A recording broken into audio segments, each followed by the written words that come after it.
बिस्मिल्लाहिर्रहमानिर्रहीम। अस्सलाम वालेकुम। Welcome back to my YouTube channel learn with Danish. आज मैं आप लोगों के साथ आया हूँ नई वीडियो के साथ। आज की हमारी वीडियो है कि ख़ुद की इज़्ज़त कैसे करें, ज़िंदगी के 10 सुनहरे उसूल। अगर कोई ख़ुद ना बताए तो बात के पीछे मत भागें। अगर कोई दावतनामा आखिरी वक्त में आए तो इनकार कर दें। अगर तुम्हें प्लान शामिल नहीं किया जा रहा तो ख़ुद को ज़बरदस्ती शामिल मत करें। अगर आप ख़ुद को इस्तेमाल होता हुआ महसूस करें तो हद तय कर लें। अगर वो आपको भूल जाएं तो अपनी कदर याद रखें।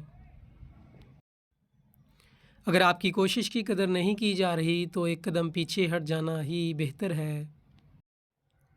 अगर आप ही हमेशा पहल कर रहे हैं तो ज़रा रुक जाएं। अगर आप बार बार ख़ुद को वजाहत देने पर मजबूर महसूस करते हैं तो ये समझ लें कि आप पर हर किसी का जवाब देने या सफाई पेश करने की कोई ज़िम्मेदारी नहीं है। इज़्ज़त की शुरुआत आपसे होती है। सही लोग आपकी इज़्ज़त के लिए कभी मजबूर नहीं करेंगे।